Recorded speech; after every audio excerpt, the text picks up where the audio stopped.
Santana.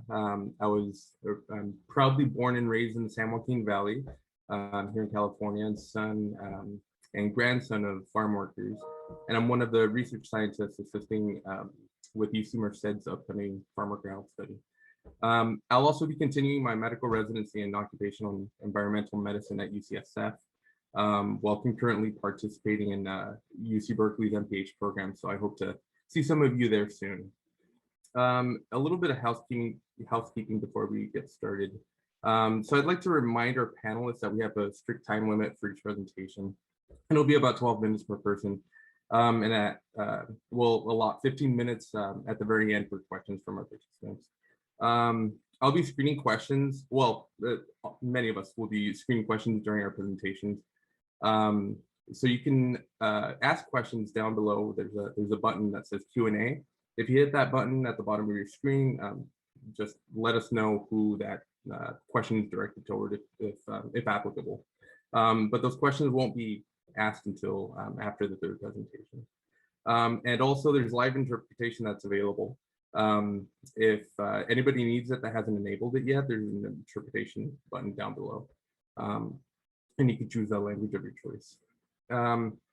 So I am honored to host a session focusing on heat and wildfire. As a physician, what immediately comes to mind is the multitude of heat-related medical conditions that farm workers face daily due to excessive exposure to heat. It can range anywhere from rashes to cramps to even heat stroke. From the occupational and public health side, wildfires present extreme risk to health as well, not only to our nation's emergency response personnel, but also that includes firefighters and paramedics, but also general public, the general public, as California's most recent wildfires have shown. And it's only increasing in incidence and severity. And there's mounting evidence that demonstrates that the dramatic effects of climate change are very difficult to ignore. And more importantly, it makes those things that I mentioned previously, as well as natural disasters, kind of a yearly, if not daily occurrence, which is a harsh reality for most vulnerable populations. At the end of the we'll also be switching gears a little bit, and we'll be talking about workplace sexual harassment, as one of our presenters is going to be presenting on. But first, we'll welcome our first presenter, who is Ms. Chelsea Langer. She is a research grant project officer for the Center of Health and Environment at UC Davis. She'll be speaking on California's Heat Illness Prevention Study, or CHIPS. Go ahead, Chelsea.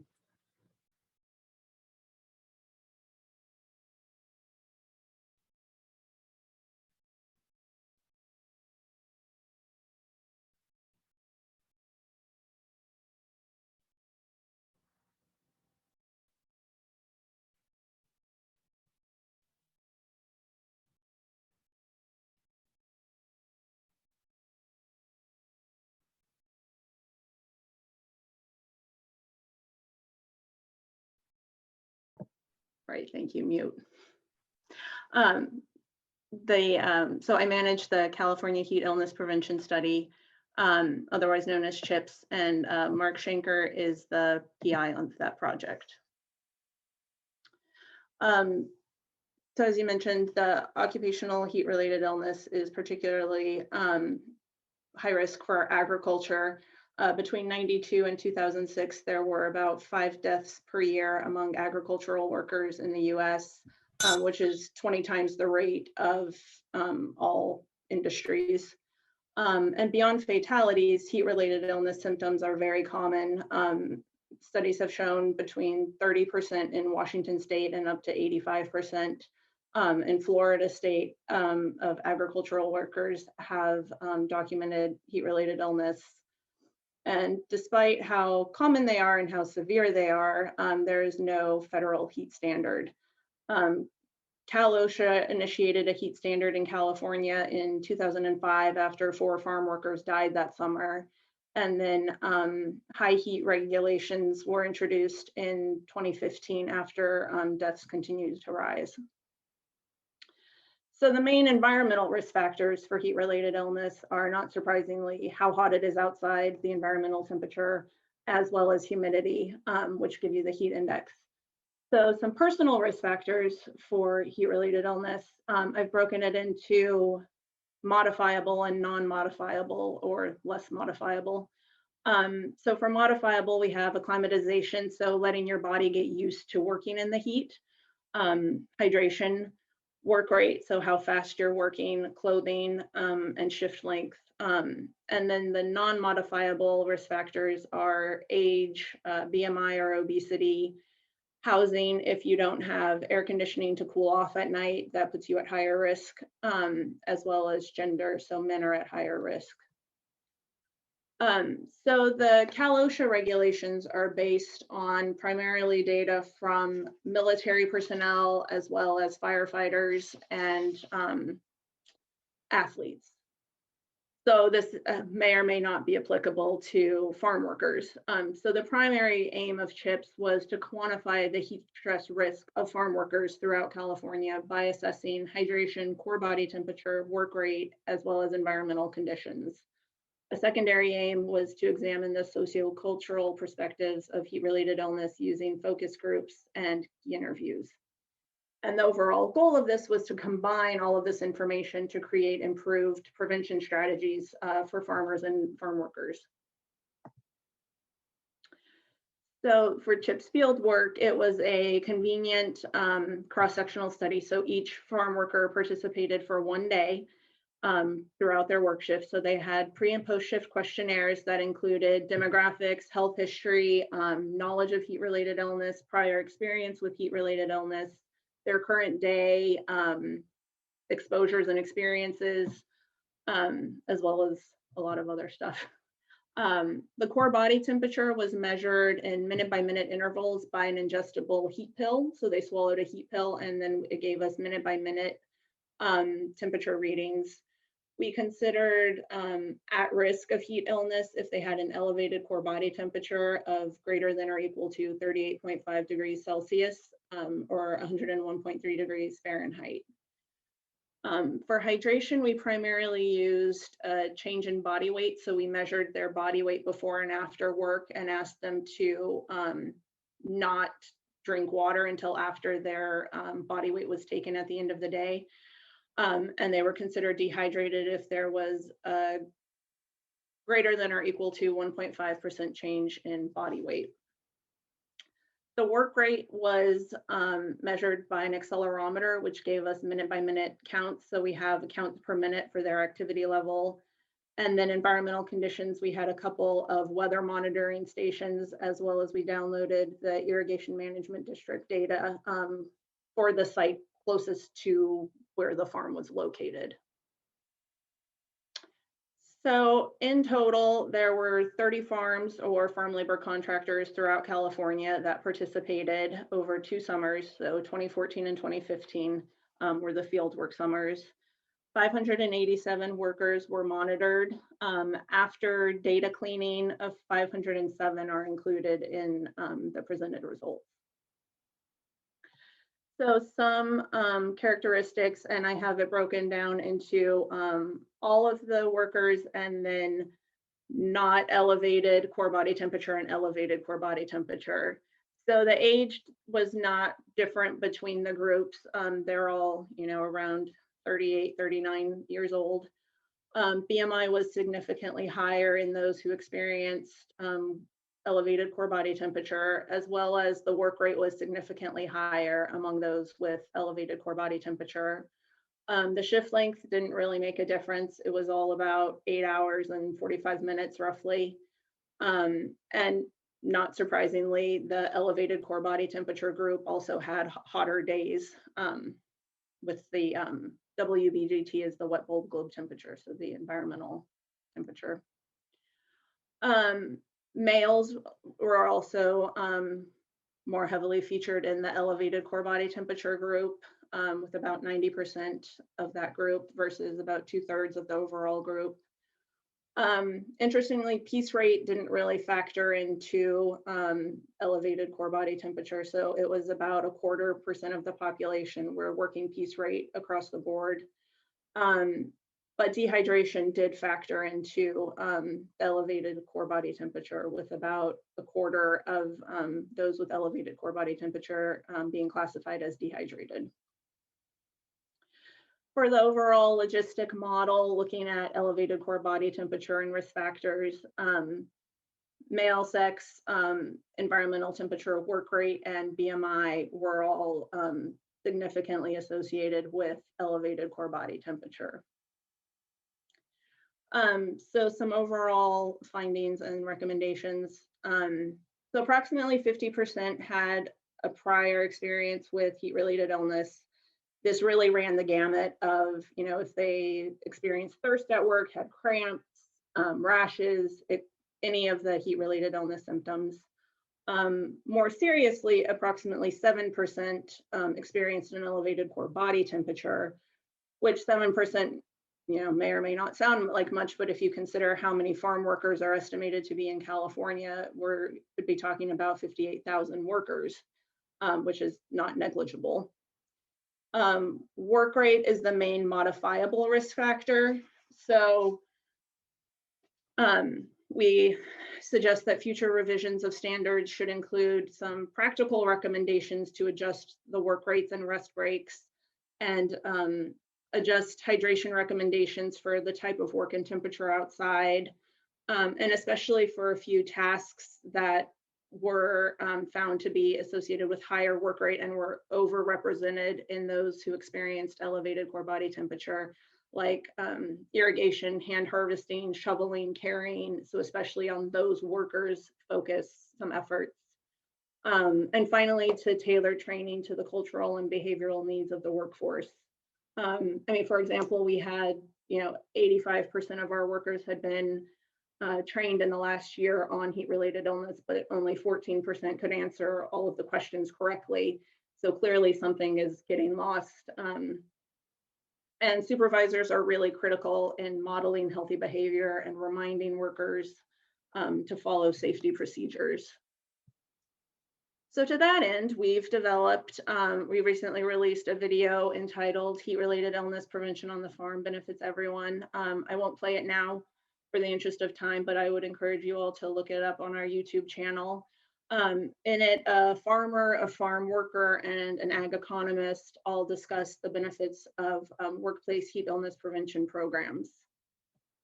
And then we are in the process of mailing out the recently developed training guides. So we have 5 discussion guides and 3 visual aids that go along with the Cal OSHA poster that all cover the Cal OSHA heat standard training requirements. And it covers the topics from, symptoms and prevention, hydration, environmental and personal risk factors, and then high heat and emergency procedures. And those are also available on the website for download. And then just a final slide of acknowledgement. We have a couple grants from NIOSH, and then always like to thank the farm workers and farms, FLCs, extension specialists, and the field staff, all without whom this would not be possible. So thank you. Very cool, thank you. We actually have a couple of minutes. Can you go back to that one slide with the video? If the video is 2 minutes long, then perfect. Yeah. Did I talk too fast? A little fast.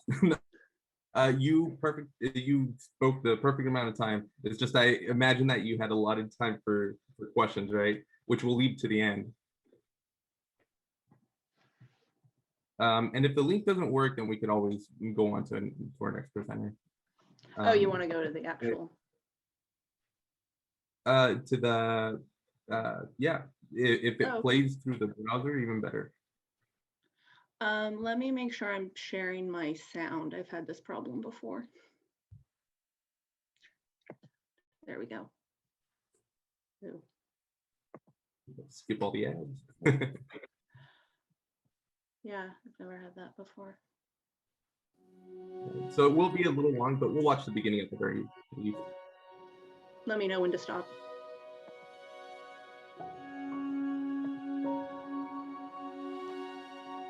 My name is Frank Muller. I've been farming in Yolo County, California. I've been doing this for a little over 40 years. The most important lesson that I've learned over the years of farming is there's a new lesson every year. Every year is so different, very humbling occupation sometimes, when sometimes you think you have it figured out and there's curves that are thrown your way. So it's a constant challenge, but that's really the thing that I like about it most. So I have this philosophy of my employees, and I consider them to be professionals. They've been at this job, many of them, for years and years.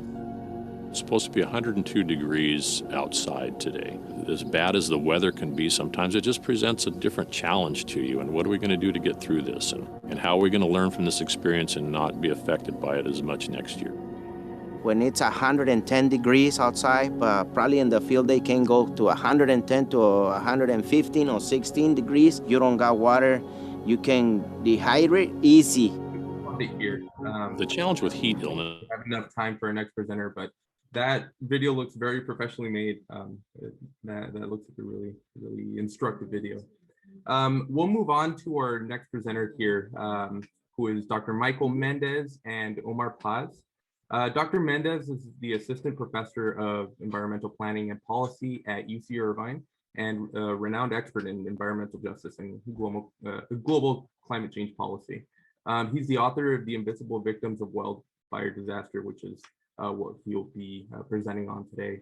He's joined by Omar Paz, who is the lead organizer for North Bay Jobs with Justice, a grassroots coalition based out of Sonoma County that represents and fights for workers' rights and a just economy. And with that, I'll leave it in their hands. Thank you, Doctor. And I'd like to add that we'll be joined by Maria Salinas, who's also an advocate for the Movimiento Cultural de Unión Indígena, or MCUI, and she's also a farm worker.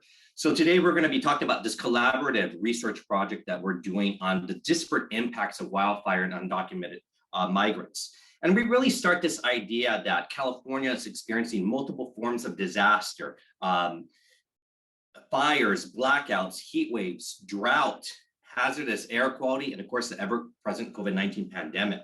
These compounding of disasters have cascading health, social, and economic impacts. And due to existing structural inequality, these impacts are disproportionately affecting low-income people of color, particularly farm workers that are undocumented. Now more than ever, it's crucial to understand how these events amplify existing inequalities and how to lessen the resulting harms. And we start with this idea, given their social status, undocumented Latino and Indigenous migrants are particularly vulnerable to disasters such as wildfires and require special consideration in disaster planning. They are disproportionately affected by racial discrimination, exploitation, economic hardships, less English and Spanish proficiency, and fear deportation in their everyday lives, their pre-disaster marginalized status. So we start with the premise in our research that disaster risk reduction starts with the social integration of migrants and understanding their pre-existing marginalized status and how they're not integrated into our public health systems, into our economic and labor protection systems as well, and that we need to start with social integration of migrants. This research is based on previously published research that I did with farm worker advocates in the Central Coast in Santa Barbara and Ventura counties. This was, again, a collaborative research project. The advocates from these communities were co-authors, and we really argued that undocumented migrants were rendered invisible in the context of public policy because of systemic racism and cultural norms of who's considered a worthy disaster victim. And we really tell this on the ground ethnographic type of experience. And we've had a lot of multiple briefings here within California with the governor's office and several agencies, as well at the federal level with NOAA. NOAA is the ones that usually do those big satellite maps of the wildfire impacts. And they wanted to understand what was these impacts on the ground. And then finally, we did a briefing with the United Nations United Nations Agency for Migration. So briefly, we're going to be talking about wildfire and inequality, the overview specifically of wildfires and undocumented migrants in Sonoma County. So this new project is focused on Sonoma County and the disaster impacts. And then we'll talk about policy recommendations in our Q&A because we don't have enough time. So briefly, the idea that recent research shows that wildfires in the United States, in the Western United States, are increasing in intensity and severity. And moreover, moreover, 15 of the 20 largest wildfires by acreage in California, the year 2000. And in our study area, Sonoma County, 5 of the most destructive and deadly wildfires in California have occurred again in Sonoma County. In California, while many of these fire-prone regions are largely populated by higher income groups, they also include hundreds of thousands of low-income individuals who lack resources to prepare or recover from fire. These numbers will likely surge according to the California 4th Climate Assessment Report, which projects the state's wildfire burn area will increase by 77% by the end of the century. The state of California, however, does not have a comprehensive analysis or understanding of wildfire based on social vulnerability. So such outcomes occurring during and after wildfires have major environmental justice implications in that certain populations, due to their socioeconomic status, must live with the disproportionate share of environmental impacts and suffer the related public health burdens. Moreover, our research, we investigate how human identities such as gender, class, race, indigeneity, and immigration status intersect with wildfire disaster. As I mentioned before, California in the last year has been the epicenter for extreme wildfire events. These are really raging, uncontrollable wildfire events. And media outlets across the country have focused news reports on the loss of coastal and hillside mansions and impacts to wealthy homeowners and farmers. The Sonoma fires, however, do not only destroyed expensive property and crops, but it also endangered the health and livelihood of thousands of undocumented migrants and farm workers. California is home to an estimated 2.5 million undocumented migrants, many of whom are farm workers and employed in such jobs as housekeeping, landscaping, and farm work. In Sonoma County, undocumented immigrants are estimated to account for more than 7% of the population, or 32,000 people. While relief efforts in Sonoma Fire have largely been praised again as efficient, migrant workers were especially impacted due to the fire for the loss of employment, the lack of evacuation information in their native languages, confusion about eligibility for relief services, and poor infrastructure and housing in immigrant communities. Undocumented migrant socioeconomic situation is usually precarious. However, the wildfire again intensified their already difficult situation. And then before we jump into on-the-ground experience, I just want to talk a little bit about Indigenous migrants.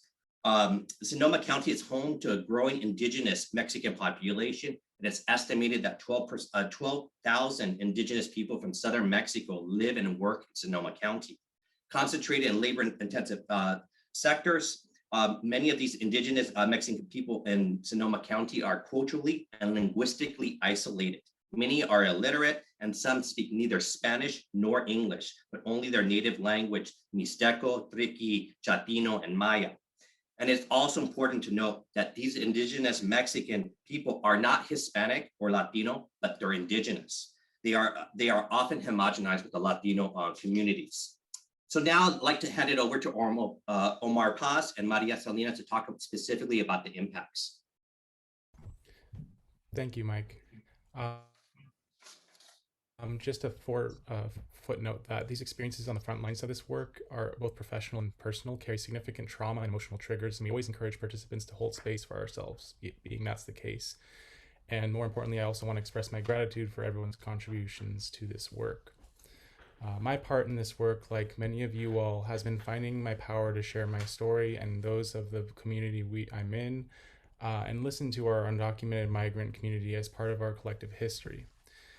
While the impacts are many, today we'll be focusing on the language injustice and immigration status, limiting the access to disaster aid. In discussing these topics and their impacts, our goal is to continue shifting collective traumas into a source of strength that heals and moves our communities forward together. So first, I'm going to language injustice. Realistically, we have inaccess to language justice because of the lack of bilingual notices and information and advisories to the undocumented community. However, this also is amplified to the Indigenous community, where we have over 4 different languages in addition to Spanish, which range from Mixteco, Chatino, Triqui, Samatun Kan, and other Central American languages. And then the next slide, please.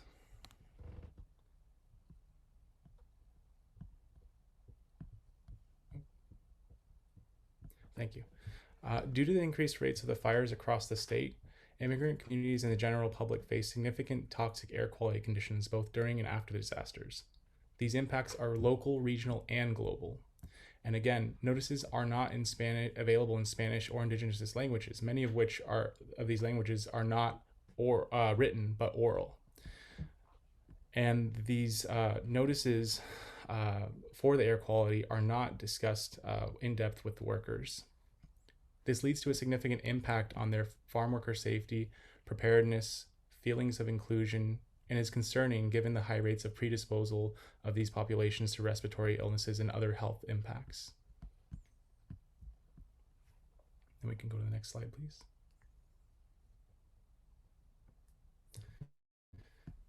So worker health and safety include improper air quality monitoring and reporting at satellite locations due to sensors not being on site. There's no communications directly with workers, either verbal or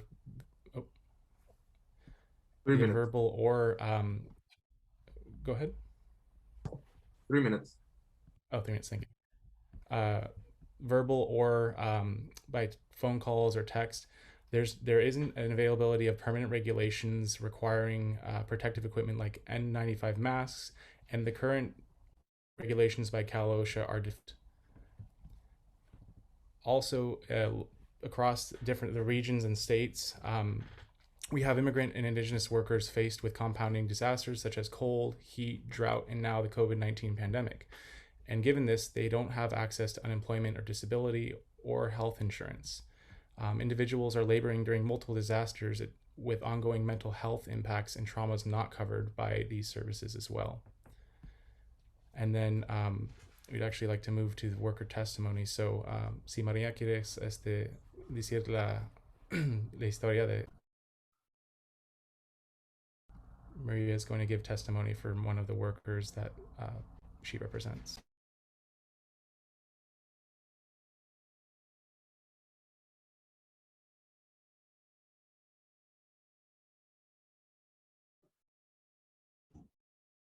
Maria?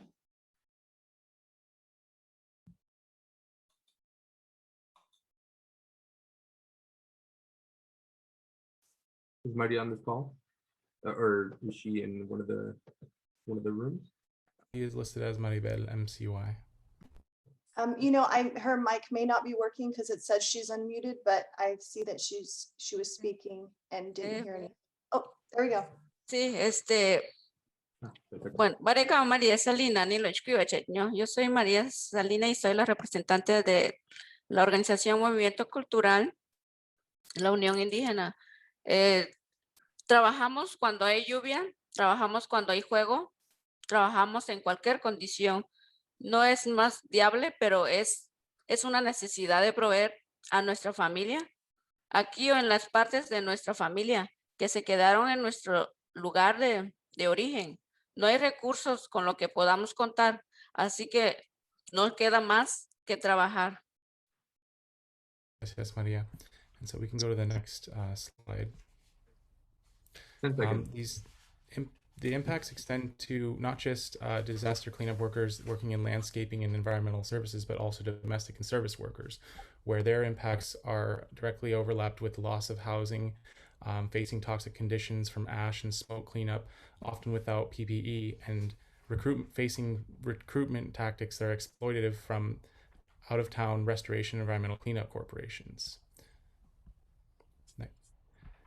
And more importantly, the immigration status impacts on disaster aid mean that without documented status, they are not qualifying for federal aid and aid that's available to the general population. This is why in 2017, the Fund was formed, which has aided over 6,000 families and provided direct assistance to the undocumented communities throughout Sonoma County. And Maria will share a story about why the services that are available, even with to undocumented folks, are not utilized. Maria, ¿puedes compartir el testimonio de las familias, por favor? Sorry, we're gonna have to cut it short a little bit just so we have time for final panelists, but we can continue this discussion in the question once we get to questions, okay? Disculpe, María. Okay. Sí, es bastante complicado. Es muy María, difícil. María, disculpe, vamos a continuar la discusión ya, ya que lleguemos a las preguntas, los últimos 15 minutos. Okay. Thank you very much for that presentation. I look forward to hearing more about how we can enact these changes on the policy level. And it's a pleasure to introduce our final panelist for the session. Ms. Kimberly Prado. She is a PhD candidate in epidemiology at UC Davis, who's an expert on attitudes, beliefs, perspectives, and experiences concerning sexual harassment among farm workers. And correct me if I'm wrong, you're still in the PhD program, right? Not quite the doctor yet. No, yeah, I'm graduating this quarter. I have a postdoc. This is my last year wrapping it up. Well, early congratulations. And with that, I'll give you the floor.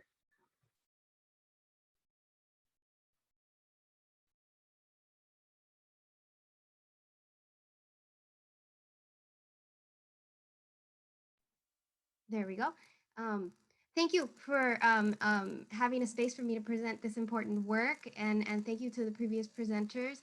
It's been educational, informative, and I'm looking forward to the presentations that come up after mine. My name is Kim. I am going to be sharing a piece of the work I've been conducting over 4 years. The topic is workplace sexual harassment among men and women farm workers. This was a binational study. So I partnered with collaborators in researchers in Universidad Michoacana de San Nicolás de Hidalgo in Michoacán, Morelia, Mexico. This project was funded by NIOSH, the National Institute for Occupational Safety and Health, and PIMSA, UC Berkeley's program in migration and health, and the Western Center for Ag Health and Safety at UC Davis. There was also many partners on this project, from study approach to developing study instruments and in analyzing findings and helping us with study dissemination. And now we're in our 4th year, we're wrapping up findings. These partners are still continuing to participate in those efforts as partners, and with that horizontal distribution of teamwork power. So what is workplace sexual harassment?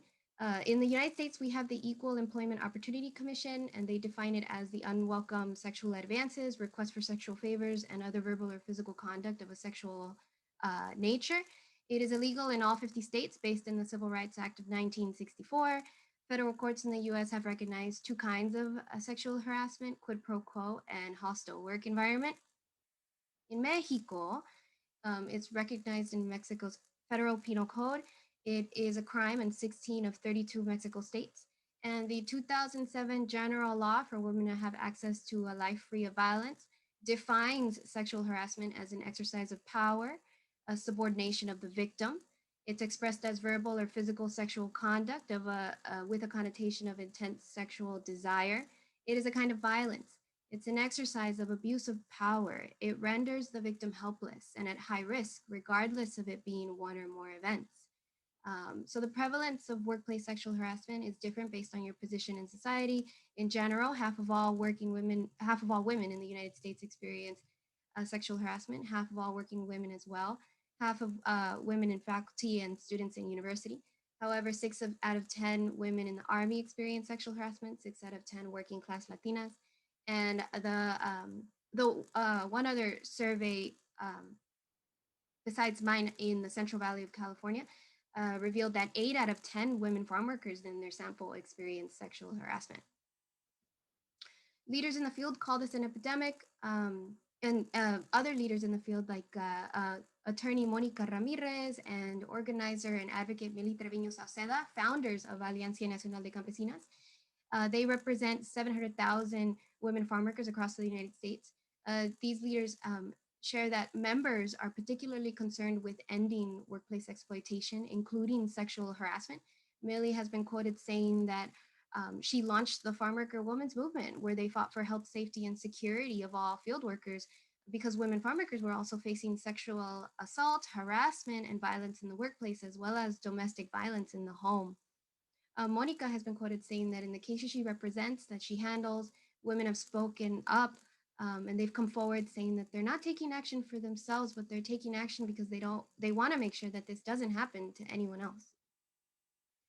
Now, the few studies that focus on workplace sexual harassment among farm worker women in the US and Mexico reveal that in the late 90s, in the US at least, we knew that thousands of women farm workers had to have sex with supervisors for work. They faced constant grabbing, touching, and prepositions for sex by supervisors. Later in the decades, focus groups in Washington revealed that they were being offered work for sex. Focus groups in Oregon revealed that farm worker women were being groped by supervisors. The survey in California revealed that farm worker women were receiving degrading and sexist language. They were grabbed, they were touched, they were facing rape, and they were being blackmailed. And focus groups in Baja California, Sonora, and Sinaloa revealed cases where farm worker women were being stared at sexually, faced degrading language, and were requested sexual demands from all levels of employment, transporters, co-workers, supervisors, and crew leaders. In Tamaulipas, focus groups revealed frequent sexual violence experienced by farm worker women. Now, this is a ubiquitous problem, phenomenon. It's everywhere. It cuts across age, race, marital status, and occupational distinctions. It's known that sexual harassment has been associated with negative psychological health and work academic outcomes. But women of color are multiply marginalized due to race, gender, class, which places them at increased risk of victimization. And you may have heard of the Me Too movement, which has been mainly pushed forward by women in entertainment, actresses, and singers or musicians. However, farm workers, sub-minimum wage workers, single mothers, janitorial workers are all several groups that were not highlighted and remain largely unseen in the current era of Me Too. Now, the aim of this study was to take an occupational health emphasis. We recognize that few studies explore the impact or extent of workplace sexual harassment among farm workers. The aim was to evaluate workplace sexual harassment among men and women in US and Mexico. These are two novel inclusions, two research gaps we address, because this is the first study to invite men. They are 70 to 75% of the workforce, and though they are the major perpetrators, they may also play other roles like bystanders, advocates, and we also sampled in Michoacán, Mexico. Number one, because Mexico is the country that most frequently sends farm workers to California and other regions in the United States. And Michoacán is the number 3 top location where farm workers come to where farm workers are sourced and come to the United States, specifically California and Illinois. Now, I'm under the graduate group of epidemiology, but we're leaning on social epi methods, looking at interactions and behaviors that affect health outcomes of people. And workplace sexual harassment is identified here as an occupational hazard. The full study consisted of a mixed method sequential exploratory design, started with focus groups, which informed and led to a cross-sectional survey. And then that data was used to create models and looking at associations and magnitudes and directions of relationships. And we borrowed community-based participatory research methods because of its benefit of looking at health outcomes among farm workers and collaborating with stakeholders. And one of the ways we did this was through our community advisory board, which met annually. He said he followed us because we had pretty hips. Now, I title this section of our findings with a direct quote from a US woman farm worker in our focus groups. Here, we're going to look at cross-sectional survey findings on workplace sexual harassment experiences. Now, we conducted a purposeful sample. We posted flyers and knocked on doors, and I had many face-to-face interactions with farm workers to build trust and rapport, to improve steady recruitment and retention. And the survey administered was 1 hour, one-on-one in a private room by appointment. And upon completion, farm workers received incentives and resources. And here's a demographic characteristic table of our farm worker sample. And in summary, you can see that most were born in Mexico. They were older in California. There were higher education levels in California. However, 47% of all farm workers had less than 7 years of education. There were more married men in United States and Mexico than women, and 80% had children.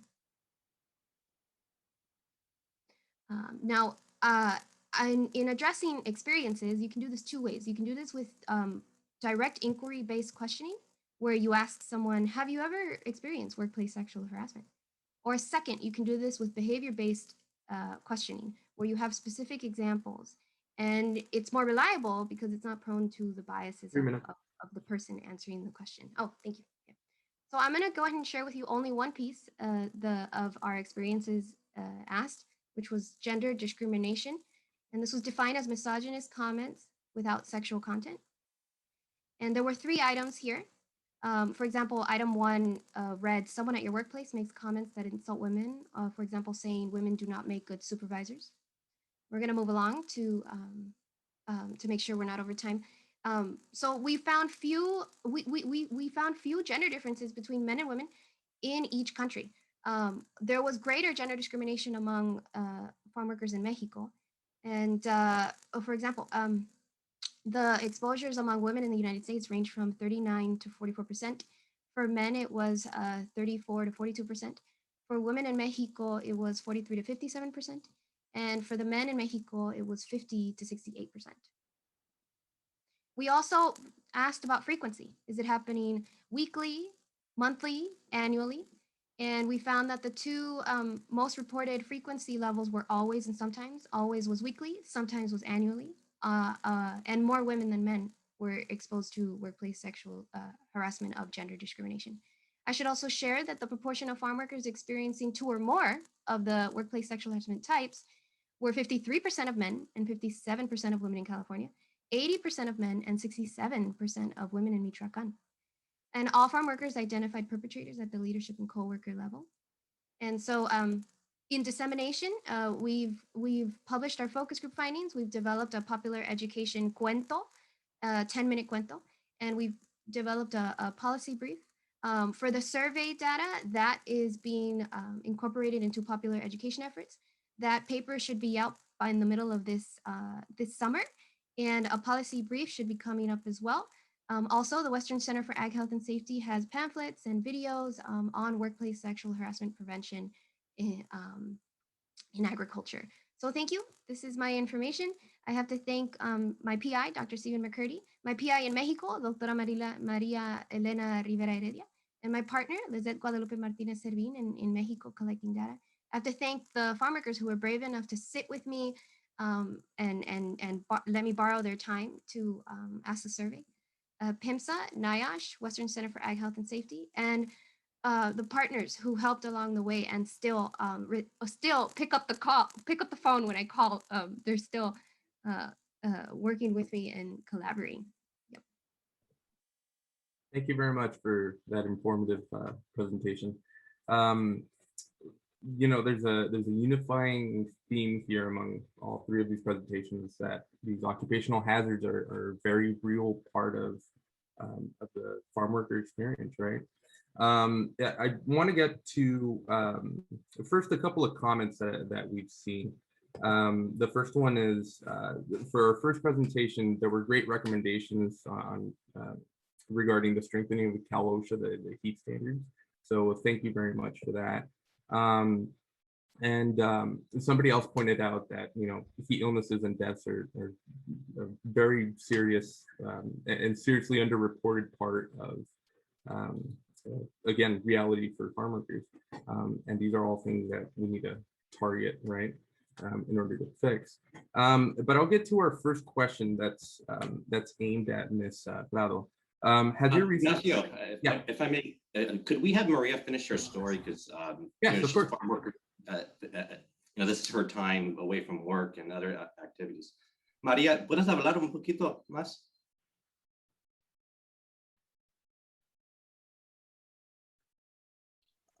Sí, claro, es donde yo le iba a contar que una familia mixta, que ellos tuvieron una situación muy difícil, donde no podían aplicar para apoyo financiero porque tenían miedo de que le fuera a afectar. Ellos tienen 4 niños que mantienen y como no hay clases, no hubo clases en a la escuela, entonces se quedaron en la casa, la mamá cuidando a los niños y el papá, el que único que trabajó, y entonces él tampoco no pudo trabajar porque el área donde donde estaba trabajando se quemó, entonces se quedaron sin trabajo los dos y con 4 niños, entonces ellos nada más llamando a mí y a otra familia para que lo apoyara porque tenían miedo de aplicar para pedir apoyo. Gracias. Muchas gracias, señora. And thank you very much to all our presenters. Dr. Mendez, before we get to the questions that I noted down here, you had mentioned that you wanted to speak a little bit about policy or about, the effects on Sure, policy. and then thank you for that. And what Maria was just saying in Spanish is the need for the Undocu Fund. Sonoma County was the first Undocu Fund in the entire country to really focus on a private disaster relief fund because there was no leadership at the state level, let alone at the federal level. And she talked about mixed household families, particularly under the Trump administration, when you would apply for federal disaster relief funding.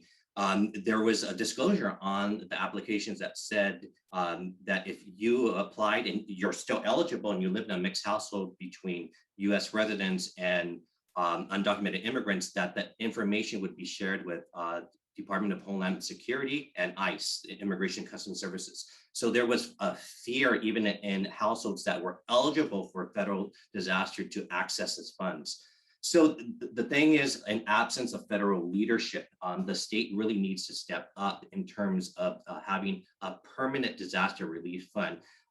Luckily, Gavin Newsom established a temporary disaster relief fund. And that was only after the encouragement and pressure of the Latino Legislative Caucus after years of these wildfire disaster funds and advocating. And when COVID happened, he did this. And so that needs to be permanent. We need to see our Cal OSHA, California Office of Occupational Health and Safety, to have stepped up enforcement of our air quality monitoring standards. We have an emergency wildfire regulation that just expired, and which requires when air quality index is 151 on fine particulate matter, then employers and supervisors must pass out N95 masks. But that's been uneven throughout from our research and working with advocates. Our research has shown that it's been very uneven in terms of that. And there's no statewide real guidance on this, let alone having information on what the supervisors are doing. Because our research also shows that the county commissioners are issuing access verification permits. These are permits that allow farm workers to enter into mandatory evacuation zones that are considered hazardous for the general population, but giving them these permits to allow farm workers to work and labor under heavy wildfire smoke conditions to protect the smoke and ash and crops, the crops from smoke and ash. And there's really no guidance or emergency planning if wildfire should take over the field or the air actually becomes even more hazardous. So those are some other ones. We have more in our paper, and we're developing more in this project as we go forward. But it is a truly community engaged project. And then, as I mentioned before, in my previously published article, and this new one, the advocates and farm workers are co-authors. So it's about ensuring that this is not an extractive process as well, that they get to speak for themselves.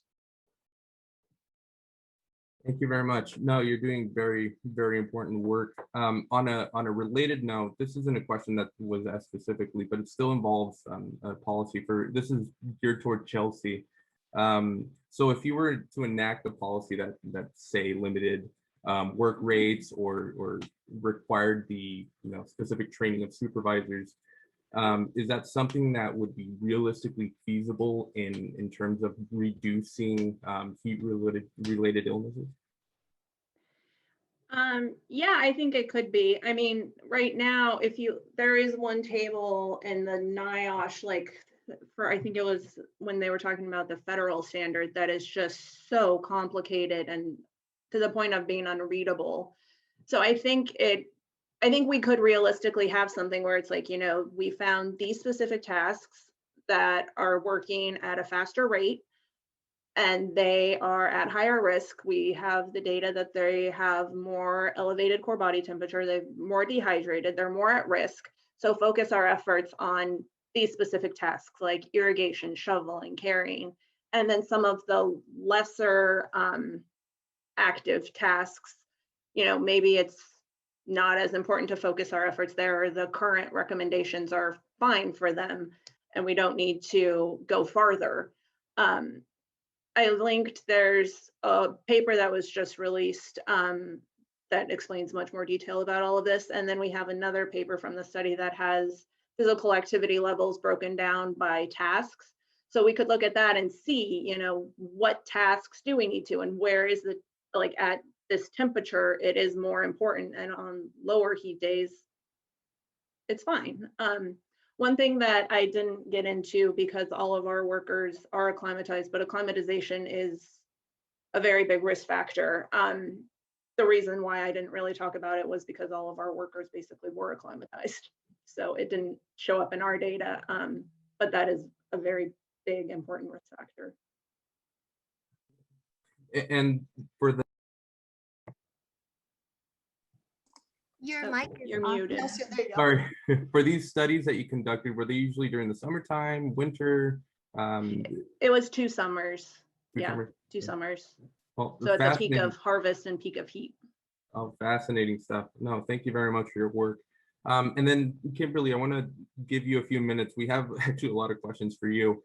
The first one being, has your research shown that the blame the victim phenomenon comes from families or coworkers of victims? If that's something that you've been able to see during your research. And I'll also add to that, one of the other questions that I had here, for sexual harassment against men, was it for gay men or otherwise? So we have a second paper coming out at the end of this year on myth acceptance. And part of myth acceptance is one dimension called women's responsibility and blaming the victim. And so in our focus groups, we found this as a major, it was coded multiple times, became a category, was a major theme. So we saw this happening bystanders and people who knew the victims as families. My family's from El Salvador. I have family from Honduras. I have family from Mexico. Even amongst my family, there's victim blaming. So it's strong within the culture, not just among farm workers, but farm workers that may work in other, may have 2 jobs, like at a restaurant or housekeeping or things like that. In terms of your question about men, male farm workers, in our focus groups, we proposed that question of victims who were lesbian, bisexual, gay, trans, queer, plus. And it was a topic that was it wasn't a topic well received in Mexico at all. And in the United States, rarely did the men say a comment or 2 there about farm workers, but the women in the California did. So this initially this wasn't the full aim of the study. So in drafting our guide, in collecting our focus group findings, our main approach was not, we weren't prepared enough to handle this question of LGBTQ plus workers. But moving forward, we have information here that can, leverage funding for that direction. So that's something that we're excited to approach. And also I want to thank Maria. Muchas gracias, María, por hablar de ese testimonio que acaba de compartir, porque ese miedo que la gente tiene de su estado de documentación también hace que las mujeres que son víctimas de acoso sexual no levantan su voz a reportar. Así que aprecio mucho su contribución y por haber tomado el tiempo de estar con nosotros. All right, thank you. We're a little over time now, but thank you all to all our panelists and all of the people that asked questions. I'm going to hand this over to Ed, so we can figure out what sessions to go to next. Thank you, all. Nacho. I was actually just writing something in the chat right now. Sorry, just give me a second. So I think there was a question earlier about burial insurance and immigrants. And actually, the COVID-19 burial assistance does include undocumented immigrants. And I just wanted to clarify that for folks. Because I was trying to paste the chat. So you can go to that link and it explains the Q&A from FEMA. Okay, so for our next panel,